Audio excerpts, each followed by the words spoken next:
Chapter 28. The Prison Register. The day after that in which the scene we have just described had taken place on the road between Bellegarde and Beaucaire, a man of about 30 or 32, dressed in a bright blue frock coat, nankeen trousers, and a white waistcoat, having the appearance and accent of an Englishman, presented himself before the mayor of Marseille. "Sir," said he, "I am chief clerk of the house of Thompson and French of Rome. We are, and have been these 10 years, connected with the house of Morel and Son of Marseille. We have 100,000 francs or thereabouts loaned on their securities, and we are a little uneasy at reports that have reached us that the firm is on the brink of ruin. I have come, therefore, express from Rome to ask for information." "Sir," replied the mayor, "I know very well that during the last 4 or 5 years, misfortune has seemed to pursue Monsieur Morel.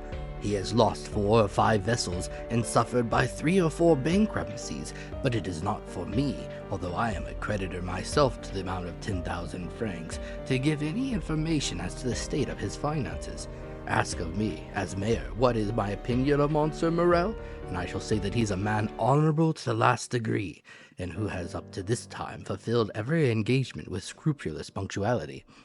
This is all I can say, sir. If you wish to learn more, address yourself to Monsieur de Boville, the inspector of prisons, number 15, Rue de Noailles. He has, I believe, 200,000 francs in Morel's hands, and if there be any grounds for apprehension, as this is a greater amount than mine, you will most probably find him better informed than myself." The Englishman seemed to appreciate this extreme delicacy, made his bow, and went away.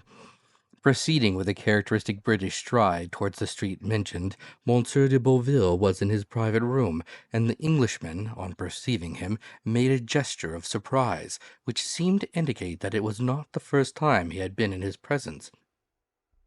As to Monsieur de Boville, he was in such a state of despair that it was evident all the faculties of his mind, absorbed in the thought which occupied him at the moment, did not allow either his memory or his imagination to stray to the past. The Englishman, with the coolness of his nation, addressed him in terms nearly similar to those with which he had accosted the mayor of Marseille. "Oh, sir," exclaimed Monsieur Boville, "your fears are unfortunately but too well founded, and you see before you a man in despair. I had 200,000 francs placed in the hands of Morel and Son. These 200,000 francs were the dowry of my daughter, who was to be married in a fortnight, and these 200,000 francs were payable half on the 15th of this month, and the other half on the 15th of next month. I had informed Monsieur Morel of my desire to have these payments punctually, and he has been here within the last half-hour to tell me that if his ship, the Pharaon, did not come into port on the 15th, he would be wholly unable to make this payment." "But," said the Englishman, "this looks very much like a suspension of payment." "It looks very much like bankruptcy," exclaimed Monsieur de Boville desperately. The Englishman appeared to reflect a moment, and then said, "From which it would appear, sir, that this credit inspires you with considerable apprehension." "To tell you the truth, I consider it lost." "Well, then, I will buy it of you." "You?" "Yes, I." "But at a tremendous discount, of course." "No, for 200,000 francs. Our house," added the Englishman with a laugh, "does not do things in that way." "And you will pay?" "Ready money." And the Englishman drew from his pocket a bundle of banknotes, which might have been twice the sum Monsieur de Boville feared to lose. A ray of joy passed across Monsieur de Boville's countenance, yet he made an effort at self-control and said, "Sir, I ought to tell you that, in all probability, you will not realize 6% of this sum." "That's no affair of mine," replied the Englishman. "That is the affair of the house of Thompson and French, in whose name I act. They have, perhaps, some motive to serve in hastening the ruin of a rival firm, but all I know, sir, is that I am ready to hand you over this sum in exchange for a assignment of the debt. I only ask a brokerage." "Of course, that is perfectly just," cried Monsieur de Boville. "The commission is usually 1.5. Will you have 2, 3, 5%, or even more? Whatever you say." "Sir," replied the Englishman, laughing, "I am like my house, and I do not do such things. No, the commission I ask is quite different. Name it, sir, I beg. You are the inspector of prisons. I have been so these 14 years. You keep the registers of entries and departures. I do. To these registers there are added notes relative to the prisoners. There are special reports on every prisoner. Well, sir, I was educated at Rome by a poor devil of an abbe who disappeared suddenly. I have since learned that he was confined in the Chateau d'If, and I should like to learn some particulars of his death. What was his name? The Abbe Faria. Oh, I recollect him perfectly, cried Monsieur de Boville. He was crazy. So they said. Oh, he was decidedly. Very possibly, but what sort of madness was it? He pretended to know of an immense treasure, and offered vast sums to the government if they would liberate him. Poor devil. And he is dead? Yes, sir, 5 or 6 months ago, last February. You have a good memory, sir, to recollect dates so well. I recollect this, because the poor devil's death was accompanied by a singular incident. May I ask what that was? Said the Englishman with an expression of curiosity, which a close observer would have been astonished at discovering in his phlegmatic countenance. Oh dear, yes, sir. The Abbe's dungeon was 40 or 50 feet distant from that of one of the Bonaparte's emissaries, one of those who had contributed the most to the return of the usurper in 1815, a very resolute and very dangerous man. Indeed, said the Englishman. Yes, replied Monsieur de Boville. I myself had occasion to see this man in 1816 or 1817. And we could only go into his dungeon with a file of soldiers. That man made a deep impression on me. I shall never forget his countenance. The Englishman smiled imperceptibly. And you say, sir, he interposed, that the two dungeons were separated by a distance of 50 feet, but it appears that this Edmond Dantès, this dangerous man's name was Edmond Dantès. It appears, sir, that this Edmond Dantès had procured tools, or made them, for they found a tunnel through which the prisoners held communication with one another.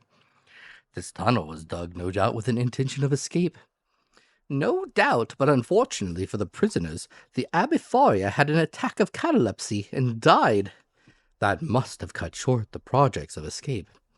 For the dead man, yes, replied Monsieur de Boville, but not for the survivor. On the contrary, this Dantes saw a means of accelerating his escape.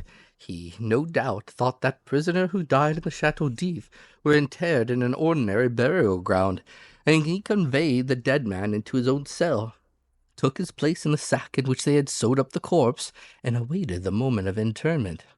It was a bold step, and one that showed some courage, remarked the Englishman. As I have already told you, sir, he was a very dangerous man, and fortunately by his own act disembarrassed the government of the fears it had on his account. How was that? How? Do you not comprehend? No.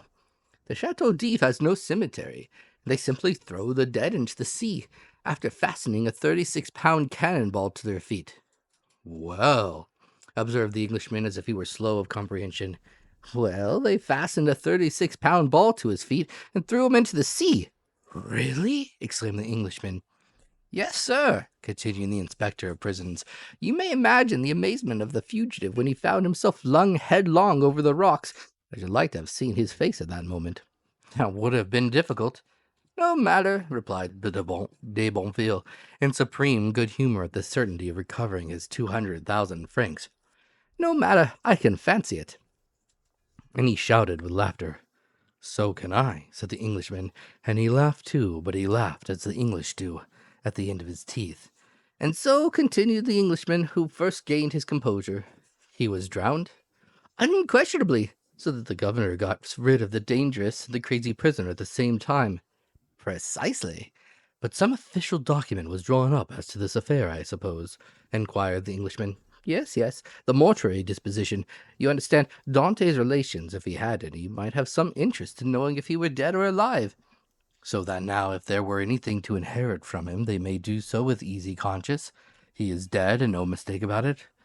Oh, yes, and they may have the fact attested whenever they please. So be it, said the Englishman. But to return to these registers. True, the story has diverted our attention from them. Excuse me. Excuse you for what? For the story? By no means. It really seems to me very curious. Yes, indeed. So, sir, you wish to see all related to the poor abbe, who really was gentleness itself. Yes, you will much oblige me. Go into my study here, and I will show it to you. And they both entered Monsieur de Boville's study. Everything was here arranged in perfect order.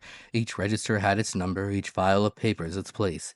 The inspector begged the Englishman to seat himself in an armchair, and placed before him the register and documents relative to the Chateau d'If, giving him all the time he desired for the examination, while de Boville seated himself in a corner and began to read his newspaper. The Englishman easily found the entries relative to the Abbe Faria, but it seemed the history which the inspector had related interested him greatly, for after having perused the first documents he turned over the leaves until he reached the disposition respecting Edmond Dantès. There he found everything arranged in due order. The accusation, examination, Morel's petition, Monsieur de Villefort's marginal notes. He folded up the accusation quietly, and put it as quietly in his pocket, read the examination, and saw that the name of Noirtier was not mentioned in it. Perused, too, the application date 10th of April, 1815, in which Morel, by the deputy's procurer's advice, exaggerated with the best intentions. For Napoleon was then on the throne, the services Dantes had rendered to the imperial cause, services which Villefort's certificates rendered indispensable.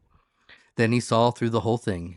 This petition to Napoleon, kept back by Villefort, had become, under the Second Restoration, a terrible weapon against him in the hands of the king's attorney. He was no longer astonished when he searched on to find in the register this note, placed in a bracket against his name.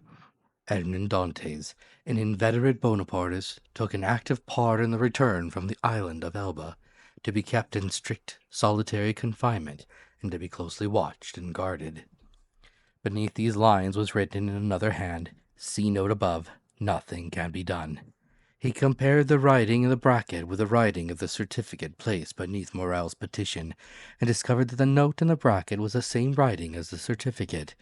That is to say, was in Villefort's handwriting.